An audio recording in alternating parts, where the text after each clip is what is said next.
Good morning, Hallowed family. This is After Dawn, the show where we sit down to have a cup of coffee with the cast, crew, and creators behind the Hallowed Haven Studios productions. I'm Solomon, and I'm joined by my co-host, Grizz. Well, hello there, friendo. Tonight we're going to be covering Apotheosis Episode 3, Shadows, in which the band Welcome Back to Coda. They took a trip on the Rainbow Road with a Valkyrie, who didn't take well to some of the things they were saying. We got an awesome reveal, which we'll talk about in a few moments, and got an errand list of the gods, and we're dropped off in the land of the rising sun with a few other tidbits meshed in. But for right now, let us welcome this morning Sticker playing Coda and Book playing Lugh. How you guys doing? Hello. I'm doing pretty good. How are you? I'm good. Fantastic. Hell yeah. Mm-hmm. I would like to go ahead and begin After Dawn by welcoming back Sticker after so long away. We have missed you so dearly. Well, I'm glad to be back, especially being Coda, one of my favorite characters to play. Yeah, what a return. Yeah, from Egypt, if I remember correctly, from Egypt and all this stuff to, well, now Iceland, where it's freezing cold and she does not like that. And and she's definitely has not calmed down, but she's tried. The attempt was made, and that's all that matters. Something like that, yeah. Mm-hmm. A for effort. Yeah, which I should apologize to Lou at some point. Well, speaking of Book, we would like to know how it felt to come in after Sabby had been Lucas for 3 episodes and just immediately switch into being Lou, taking his place, kind of. Well, it was funny because as Stabbykins was doing just such an amazing job as Lucas, but BP would keep asking me, "You're not going to be as goofy as he is, are you? Are you?" Yeah, that sounds about right. I was like, no. Lou's here on a mission. But it was fun, and I thought the reveal went really well with the, oh, I got something in my face. Oh, let me just wipe it off.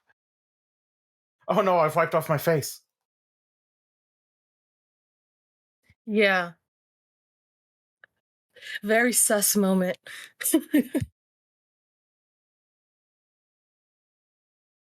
But no, it was a lot of fun to sort of dive in like that.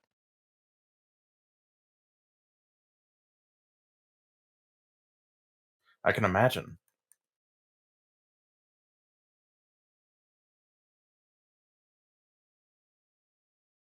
So I would like to personally ask, Sticker, what do you think of your new bandmate? Very important question. Clint or Lewis? Well, or Clint, because he's the Lucas. actual bandmate, and we know that Lucas was a sham. Clint, Coda. Okay, Coda initially was like, oh, okay, I guess they, found a new person. And she's like, am I gonna like this person? Am I gonna have to deal with this? Is this person is apparently already a Scion, so they're gonna be like, oh, well, this is how you be a Scion. And then she met Clint and was like, oh, wait. He's all right. I like him. And then furthermore, I guess that was solidified towards the end of the episode when Clint mentioned like, oh, I don't really like caves and stuff, and Coda immediately was like, okay, like, jokes aside, yeah, no, we'll definitely make sure that you don't get put in a position where you're uncomfortable. And then Clint later on pointing out that Coda and Mr. B are like close, and he's like, why are you guys being awkward about this? It's okay to be friends. And she's just like, shut up, damn it, why you gotta call me out like that? Yeah. So, she likes him. She likes him and is glad that he's not like stuck up or something. I mean, there is also another band member that was added in a surprise. What about little Bram? Aw, Bram. Oh, Bram. Oh yeah. Okay, Coda is, well, you don't know, but Coda is kind of like, okay, well, we now have a dragon with us. And she was a bit concerned that Oliver has the dragon, but she's also seeing this as an ideal moment for Oliver to really step up and be the leader that he is. So now she's going to be like, okay, well, I can only talk to him so much. Doesn't mean I'm going to stop. But now he has a whole dragon that he needs to, put into line. So she's going to be like, listen, you need to take care of your dragon. You need to train your dragon, like that movie. Are you going to give him that movie as like homework? I just thought of it, like, as I said that, I'm like, maybe Coda will be like, hey, sit down and watch this. But yeah, but also she's like, this is cute. We have a dragon. Holy shit, dragons are real. So yeah, excited about Bram and how we can make Oliver or Mr. B step into his leader role.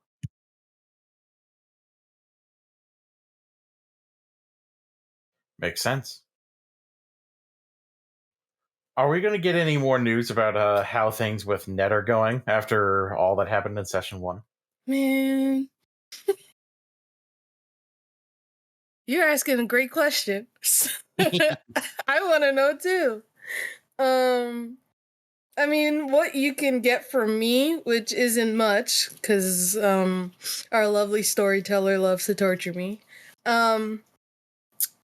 is, net replies, but like I said, there's always a period at the end of the sentence, and they're very short sentences. So, I thought that was Bastard doing that.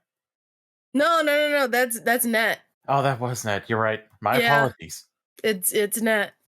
So yeah. Things aren't looking so hot. But hey, we have episodes to fix that. Hopefully. Yeah, hopefully. I don't know. That doesn't seem like seems like a tall order. Not things I want to hear. I will raise my charisma. Do it. Do it, you won't. I won't. So I have a question for Book. Are we going to be getting to see more of Lugh, or is he just basically done now that he has made sure that his boy isn't going to be associated with some schmucks? Well, I shall refer you back to Sticker's comment about the secrets of the storyteller and how she likes to keep them. I have not been told, and if I were, I probably wouldn't be allowed to tell anyway, whether or not I will be appearing again. On the other hand, Lugh is...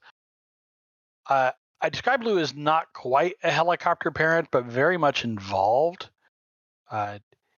In the mythology, of course, his son, Cuchulainn, was killed because someone found out about his Gaasa. So he's very kind of twitchy about and very protective of his children, even children that he's like claimed or adopted. So it's safe to say that he will continue to be very interested in any actions that could reflect on the destiny of his child. Like Coda just carrying around some stuff that pertains to his child. Like, yeah, something like that. Yeah, oh, what's this? A true name? Oops. Might be. Whoops, I'm just going to pocket that for later. Yeah. Yeah, no, it's going to be great. How does Coda feel carrying that? Like, after, like, hey, don't you do nothing with it. Don't do it. Don't you do it. So after that conversation, how much should I reveal? Everything. No, I'm just kidding. So occasionally, or not occasionally, usually when we play the games, we write journals afterwards if you decide to do it. Let's just say Coda is now incredibly affected by the fact that she has someone's name in life that she's actively carrying. She was playing it off cool in the moment. Well, not even really. She got really hot-headed, actually. But Coda, hot-headed, never. Nah, never a day in her life. But she is taking this seriously, and I think she reacted the way she did because she was like, "Oh, this is serious. Like, I don't want to mess this up. Tell me what I need to know so I don't mess this up." And of course, with the stress of it all, she ended up snapping. But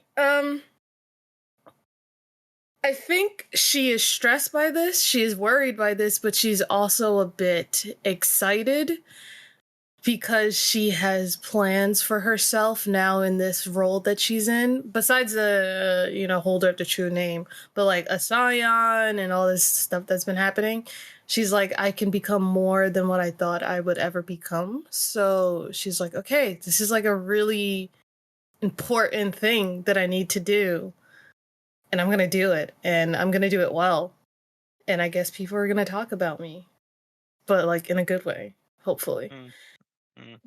Growing her legend through her deeds. No, I'm just taking notes of really high expectation statements. I mean, like having time to do things, people talking nice about you. Yeah, it's okay. Yeah, so she's looking forward to it, but at the same time, she's like definitely counting down from 1 million very slowly. And then there was what was it? What did you try to do to Brynhilda? What was that? And then what did Lugh succeed in doing? What was that whole bit right there? What are you talking about? Sorry, maybe Book can clear this up. So Book, there is Riz, and then there is not Riz. Ah, I see. So Coda. No, sorry. I'm so sorry. Coda was not trying to Riz. What's her name again? Ooh, Brynhilda. Brynhilda. We remember her name. No, I'm terrible at remembering names. So Coda was not trying to Riz her because she's got Net on the mind and the heart and the soul. She was actually like, I just want to know what's your workout plan? What's like, how do you get so fit? She wanted to know, but she was also like, I don't know how to pronounce any of the words they're saying to me. So she was just like, and she was trying to come up to be like, yeah, like they guys brought me here and I'm holding a true name. She's trying to, show big stuff, but she definitely bit her tongue while she was talking. She was a bit busy having her entire foot in her mouth. Yes, incredibly so. I'm not trying to hit on you. I'm just asking where you get those glutes. Yeah, she wanted to know those gains. Yeah, exactly. She wanted to know the gains. One of those fallback positions where you're like, "Hey, do you work out?" And then when it doesn't work out, you're like, "No, I'm just trying. I really want to know." Please don't think I'm a schmuck. No, she wasn't trying to Riz her. Because, she's got Net. Net would literally rip her to shreds if, anything. Shove her under the burning wheels. Yeah. Yeah. I also love how Coda was just like, oh, it's Net's part of Net's pantheon. It can't be that bad. But then we also remember Net's is the daughter of the one who says that the pantheon should change their ways, as opposed to the pantheon that does their ways. Because she's the daughter of the rebel of the Chinese pantheon. Yeah. Yeah. She's still trying to look good, though. It's true. She's already done enough. Like, she's literally holding the true name of the man that killed her best friend. So, I mean, the least she could do is say, "Oh no, her pantheon's pretty okay." Except for that one guy. Except for the one guy that assigned us an essay. Yeah. In a non-normal essay format, even. Yeah, but she doesn't have to write it, so she's okay with that. Fair enough. Speaking of, what do you think is going to be the toughest of the labors that you got dumped onto you in the last session? I mean, there's some people would think is the obvious choice, but then there's trying to make Texas barbecue vegetarian. Which you I can think do that's so easily. Yeah, that I was like, I am not concerned about that. what I mean, storyteller, is that's a great challenge, of course. What am I saying? Coda literally was like, I'm not concerned about that because my culture, we eat so many like vegetables and stuff, and you can grill it, you can broil it, you just gotta you just gotta work hard because cooking is not easy. So Coda is like, especially cooking good food, it's not easy. So Coda's like, yeah, we can figure that out. I'm not good at cooking, but we can definitely figure that out. Just bring them an Impossible Burger in your set. Yeah. I mean, I'm being so real right now, though. Huh. Jackfruit. Yeah. Jackfruit. And, like, I think she said during the episode, like, cactus meat. Like, cactus meat is so. Anyways. Nepalese does hit different. Yeah. So, so she's like, listen, this is possible. I'm concerned about, honestly, next episode, not gonna lie. Going into, what was it called again? The underworld for, Japan. Yeah. Or the The Matsukami. Matsukami. There you go. Yeah, that's what I'm most concerned about, and I know that's just gonna happen during the episode, but I'm still concerned. The rightful owner, for the deed, I'm really looking forward to that, and I'm sure Coda is too, because she likes stuff like that. And then essay, she could care less about the essay, but she's like, I will support Mr. B as well as I can. I will find him credible sources that aren't on Wikipedia. That isn't on Wikipedia or Reddit. But my deepest hope is that Clint is actually the one who writes all that. What? Well, what do you mean? Well, no laughing matter. Gosh. Oh, that would be funny. I'm sure he'd do adequately. Coda has a recurring nightmare where Oliver says, I have decided to demonstrate my leadership capabilities by delegating the first draft to you, Miss Masakoi." Oh no. No. And she'll go, well, great leaders lead from the front. Lead from the front. Yeah, no, she wrote the first draft. Things would not be okay. No. Well, you know what? I shouldn't knock Coda. She actually has, I think, 2 or 3 in intelligence, and then she has 2 in academics, and like 2 in intelligence or 3 in intelligence. I can't remember. So she's actually not that bad. It's not a terrible dice pool. Yeah, she just doesn't care about it. I notice her concerns seem to run away from all the labors where she feels like, I'm not going to have to do anything for that, so I really don't care. Yeah. Kinda, yeah. Is there a pantheon that you didn't hear that you're concerned about? About their labors? Mm-hmm. I'm thinking through all the pantheons because I can't remember the names of them. You got the Greek, you got the Chinese, you got the Persians, the Hindu, and you got dropped off in Japan for the Amatsukami. But there are a few you didn't hear. Let's see. So the Greeks haven't come up yet. Loa.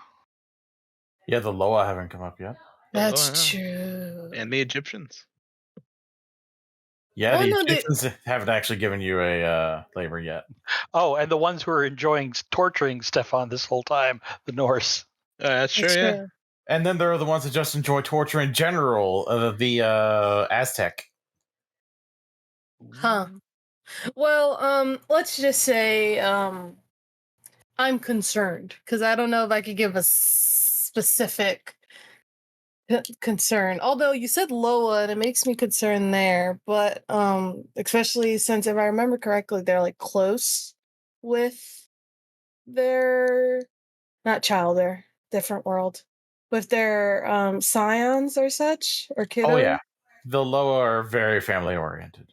Yeah, so I'm concerned there, and then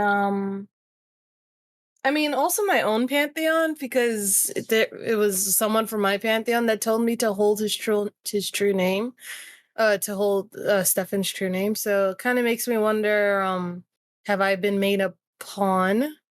So especially, that, Mhm. especially after Lou talked about Rock.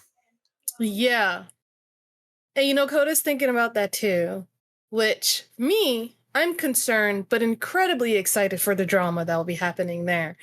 Coda is concerned, but also enraged that she is being made a pawn. But she's also like, don't worry, I won't be a pawn. I promise you that. So I'm enjoying the tug and pull there. I'm not sure if it's better or worse that she's being made a pawn of a god that's not even her own parent. Yeah. Yeah. So she's like, I dare you to try to puppet master me. I'll cut my strings, I swear. Big fan of Pinocchio. Yeah, actually. As I am not a player character in this game, I can say, please, please, antagonize Raw as much as you possibly can. As one should.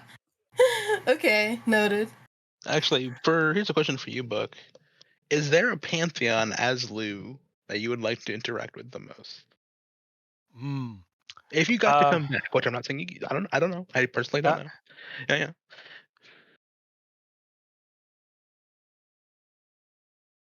Lou actually, Valkyrie's carting him off aside. Lou actually has a bone to pick with the Aesir about the way they're treating Stefan.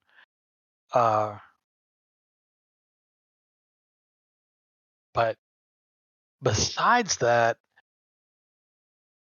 like a god you can see just vibing with Lou.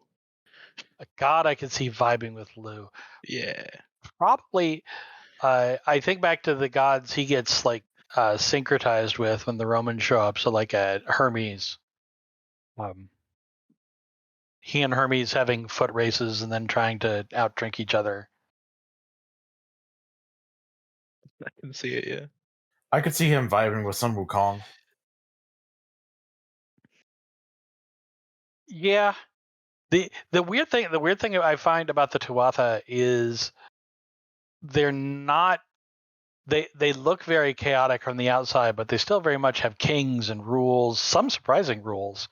Like Nuada loses his arms, so he can't be king anymore because there's a rule about a king being has to be like physically whole. So I don't know. I think extra chaotic deities like Sun Wukong and like Loki for that matter would be surprised wandering into the Tuatha going, "Hey, I'm here to party," and they're going, "Okay, but sit down. Got some rules to go over first." Yep. Like, man. I mean, the whole idea of the Gaasa is I can follow a rule, and it makes me look cooler for doing so. I can follow the rules so good, you guys. Yeah, well, it's showing off, and it's a showing off in a way that earns you worship. Yeah, I can beat you at basketball blindfolded with my arm tied behind my back. That's really kind of the heart of where a lot of Gaasa come from. Sometimes they get used as punishments, but mostly they're about showing off what you can do. That's pretty sick. Yeah. See, if someone says that to Coda, then she'll be like, well, she probably already sees the thing that's on her as that. Now that I think about it. Yeah, probably. Well, that's actually how I remember when I was going back and reading through, like having Enoch is like also not denying what you are. It's just like I'm a great warrior. You're not supposed to be humble about it. That's right. You're And supposed to embrace what you're good at and embrace what you're bad at. yeah, not hide it. There's no false humility is fraud, just as much as trying to sell me shoddy goods. And so the Tuatha very much are. This is who we are, and what are you going to do about it? Because we're gods and you're not.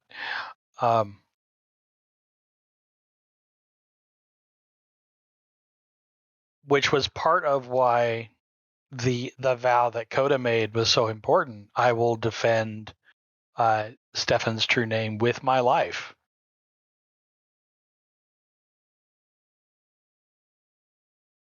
Gonna hold her to that. Yep. Yeah, I mean, she's holding herself to it too, so no problem. I think going along that, she's also now that okay, take two. She actually incredibly values that promise or whatever she made, because this is probably also one of the first promises or like big thing that she's made that she actually understands what it means. Because when they're like, well, are you gonna swear, or are you gonna take his true name, she's like, I don't know what that means, but yeah, sure, if that's what's gonna get us to get what we need to get done. But now, like, Lugh is like, this is what this means. I'm going to lay it out. You need to protect his true name with your life. And she's like, I understand that. And I value this so much more now that I understand what exactly you're saying to me. She's like, I don't want all this hullabaloo bullshit terms. Tell me what I need to do, and I will do it. She finally had someone actually explain what the fuck was going on to her.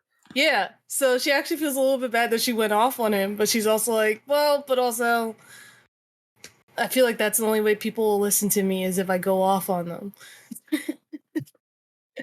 It's also a great growing moment too, because you're just like, yeah, I'll do it, no problem. I can handle anything. Wait, no, what am I handling? Oh shit, no, that wasn't in the notes. That wasn't on the outside of this package. The fuck is this? The in the fine print. God damn it.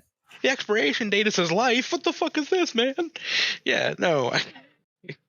Really should publish those warnings at the beginning of the spell. Absolutely. Yeah. Oh yeah, but no, it's I'm excited. Like, who do you think is trying to get it? Well, I mean, who wants to get it from you is a good question.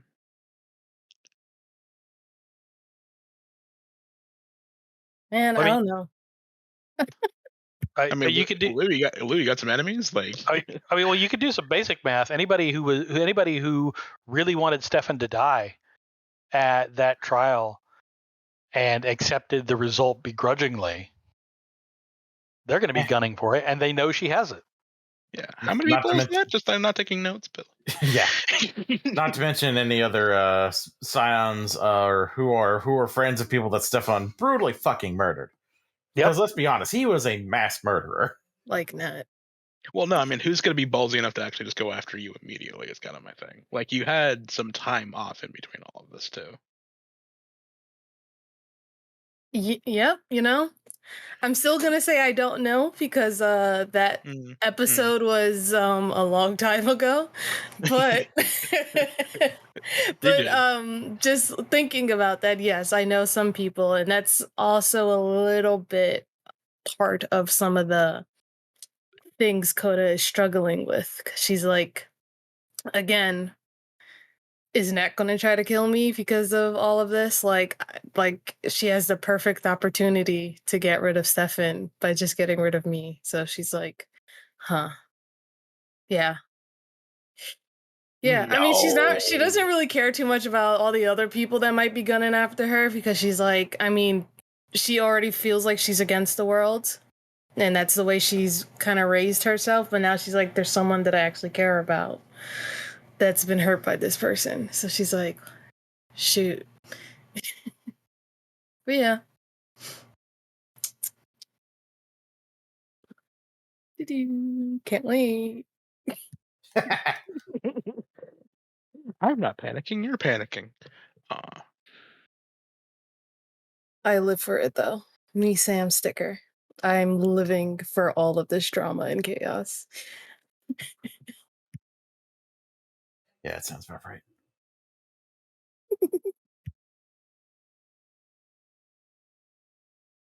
Are there any pantheons that you haven't interacted with that you're actually looking forward to interacting with? Beyond just being given your labor. To be honest, yeah, I wanted to interact with the Matsukami, but now, they're like, hey, go into our underworld. And I also wanted to interact with the Loa, and as well as I wanted to interact even more with my own pantheon. So yeah, because we've been like walking around a whole bunch with the Aesir and the Tuat. Yeah, Tuat? Tuat. Tuat. I don't know. Twaha. Yeah, Tuat. Yes. So we've been with them so much, and Coda's just like, okay, but like, y'all just took me away from my pantheon. I was like actually in Egypt doing something, and now it's like, okay, now I'm back in the freezing cold. Like, she's like, when are you guys gonna come to my place? She always feels like she's going to everyone else's. So, but obviously it makes sense because we have the labors to do. When none of your friends want to come to your house. Listen, like for someone who lives somewhere where no one wants to go, like I really feel I'm feeling Coda's pain right now. Okay, but the Pacentric house really is the place where they're like, no, you can't touch anything. Don't do it. You know that, right? I know. That's that house. I know. Take your shoes off, touch nothing. Do it. Touch everything. I want people to come over to my house, though. That cursed sword on the Staten wall. Island. This is a cursed sword. It's not cursed. Touch the sword. Do it. They just put that there so you wouldn't touch it, but you can totally touch it. It's fine. Go ahead, do it. Big sad. Yeah. We should petition to just have an angel and a devil on Coda's shoulders during the stream. Oh, she's already got those. But it's like an angry angel and an angrier devil. No peace, just rage. Yeah, no peace. And then there's her therapist that's on top of her head.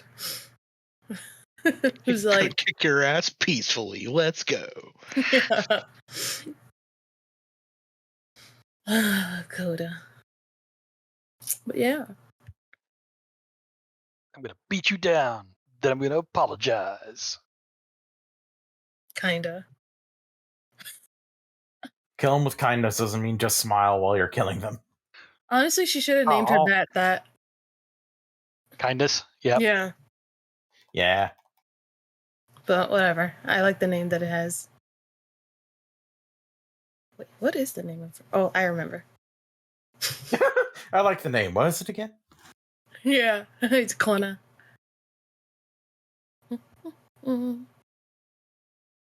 All right. Well, I think that we have talked long enough. I think it's time to start spilling the tea, where we're going to go ahead and open up the conversation for you all to go ahead and ask each other or us some questions, or to talk about any of the more like hard-hitting moments of the session or of just the game in general so far.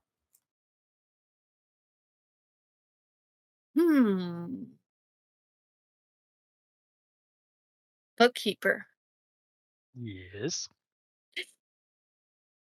Do you think Lugh has hard feelings for Coda after the way she spoke with him? I think Lugh takes certainly Scion's smarting off to him probably with more grace than most of the gods y'all have met so far, because he's been in the position of having to prove himself before.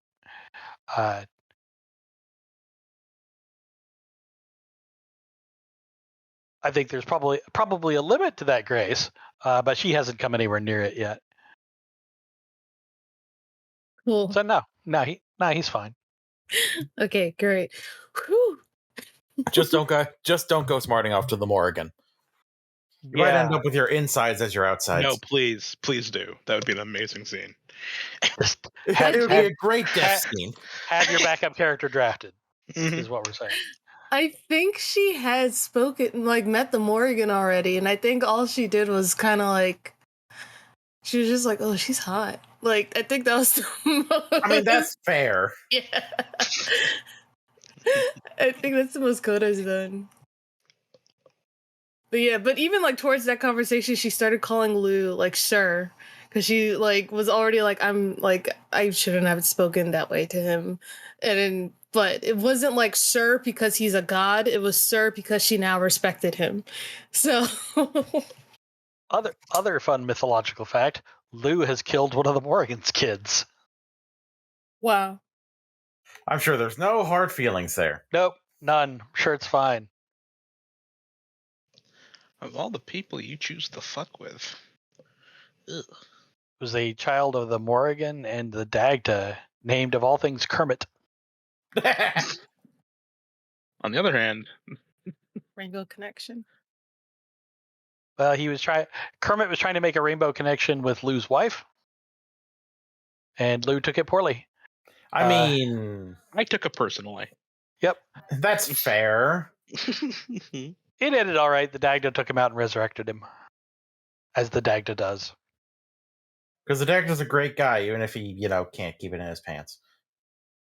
When he remembers to wear pants. When he remembers to wear pants, yeah. You know what pants are? Does he know what pants are? It's a question for BP. All right, I might write it down. Any other questions between the two of you or for us? Let's see.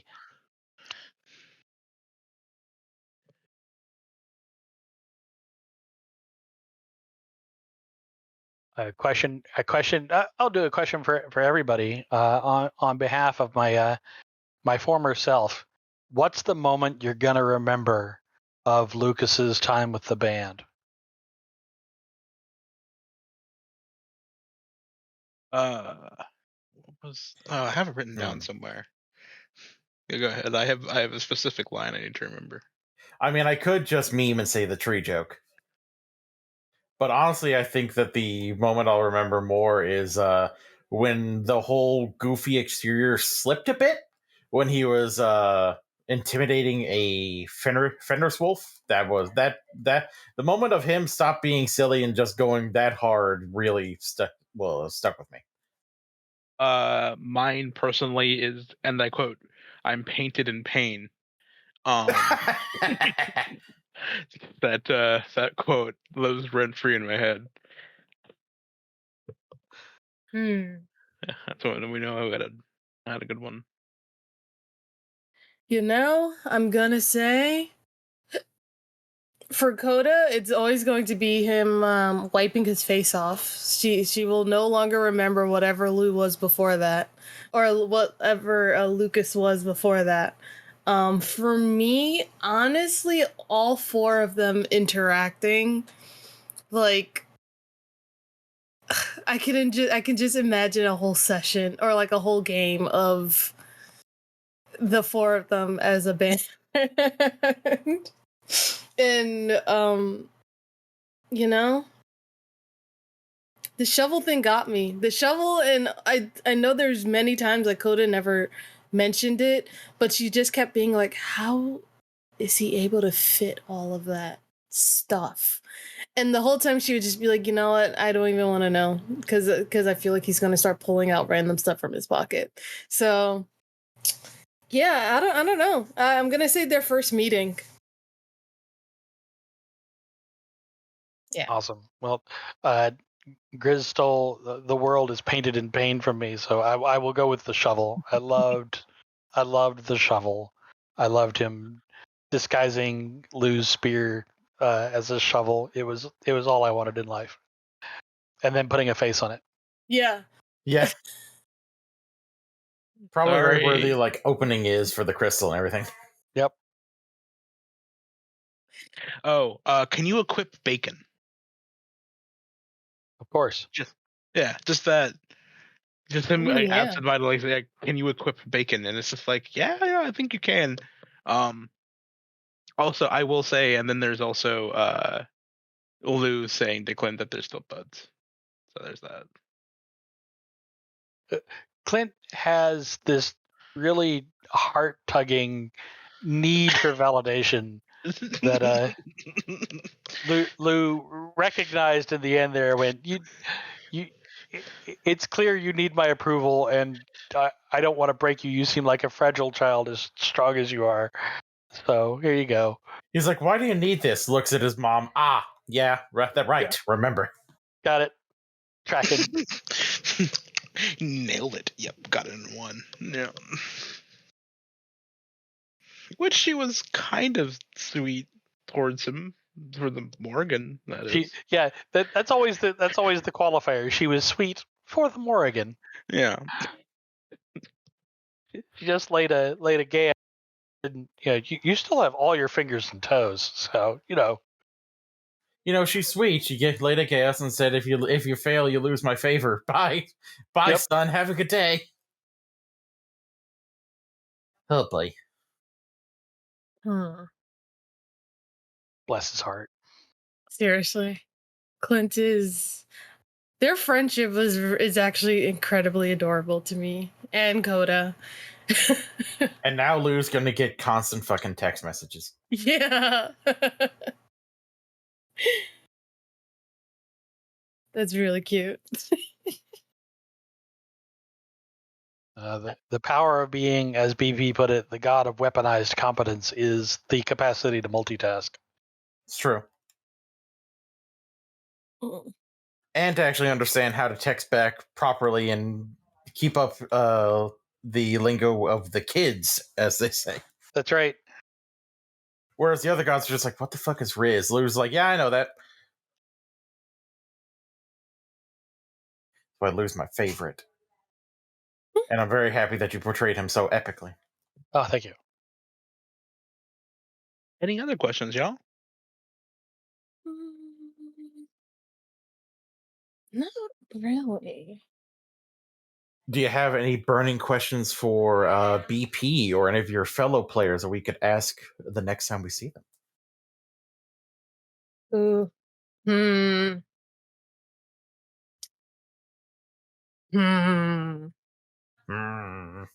That's a really good question.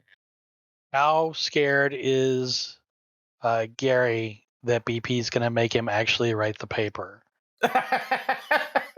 Yeah. Like, how serious are we with this paper writing? Wow. I think I want to know, why is Clint afraid of caves? Because that's very specific, Like, because he's like, no, I'm not claustrophobic. And, not really underground either. It's just caves I'm afraid of. So I'm like, why? What happened to you? I mean, birds don't like enclosed spaces. My guess is he heard the story about the guy who got killed in a cave called Nutty Putty Cave, and he's just like, no, never. Well, Goodness. and psychologically speaking, fear of caves is distinct. It's a form of bathyphobia, fear of deep places. Normally, it manifests as like a fear of deep water, but any place where you feel like you can't get out again. Mm-hmm. Yeah, so I want to know, Yeah, go ahead. Yeah. So I want to know if that was like naturally forming, or did something happen to him? You got it. I was gonna say, if someone has a fear of deep water, I can tell you the fear of deep caves, a bit separate. Yeah, but I feel that. And honestly, just a conversation between Coda and Mr. B would be very nice. Are you gonna have a nice talk? I'm sure.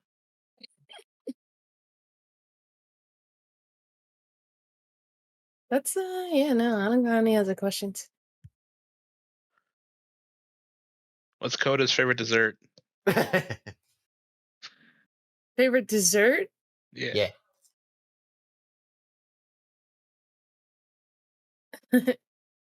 Edibles, brownies. That's the official answer.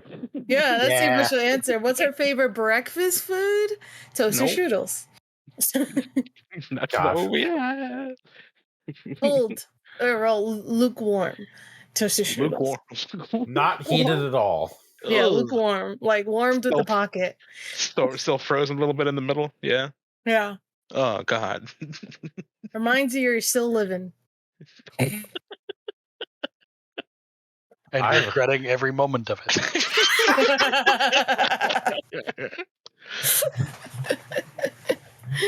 Which, I mean, I'll bring it up in the show, but there actually is a little Easter egg with the toaster strudels, but it's not in the way that we would expect. But we'll see if it comes up in the game.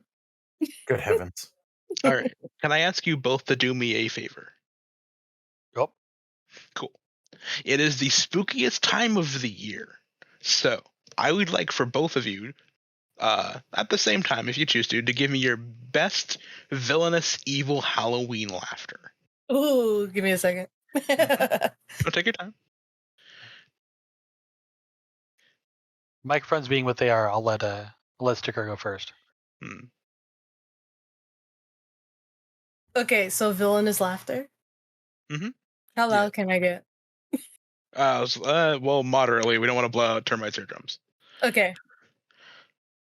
So, I have to set my own vocal volume. Okay. Pretty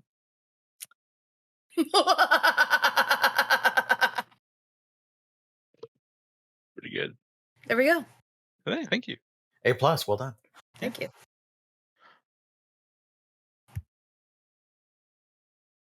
All right. And just for contrast, I'll do heh.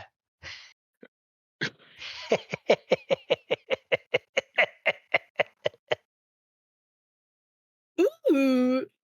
Nice. It's like an evil Ace. It's like an evil Ace Ventura. Yeah. All right. And the goal is to get all four, as many cast members as we possibly can to do this, so we can have a spooky laughter track for After Dawn for no reason other than it's funny. I love that. Or there's no reason to do this other than why the fuck not. Anyway, yeah. Anything else, Paul? I actually did have another question that came to mind. Gasp. How often does Coda think about Teddy? Ew. Oh, constantly. Yeah, she constantly thinks about Teddy, and then she also constantly thinks about his kid. So, yeah. I can't say any more because that's this should probably come out later on in the season. So I'll leave it at that. Gonna bring down the mood, Solomon. Damn. It's what I do. It was perfect though. It's like, yeah, it's yeah, no, that was a perfect question though. I was gonna have some follow-ups to it, but if we can't go ahead and spoil things for the future, then I will let them lie. I mean, you can ask stuff. I just won't answer certain things. Is there still a plan to try to bring him back, or are you letting him have his piece? Ooh. Okay, yeah, that I can't answer because I actually do not have an answer for it. We'll have to ask you at a later point, yeah. Yeah, because I had other things that was related to Teddy's death that Coda wants to do. But anyways, yeah, cool. That is all, folks. Yep, that's all for me as well. So I would like to go ahead and thank everyone for listening. These episodes are released on Thursdays for the $5 plus tier on our Patreon. But for anyone else, they're released a month later. So to keep up to date, think about subscribing to our Patreon as a $5 plus subscriber. I'm Solomon, and I'm joined by my co-host Grizz. Hello. Goodbye, everyone. Goodbye, everyone. Have a good night. Bye.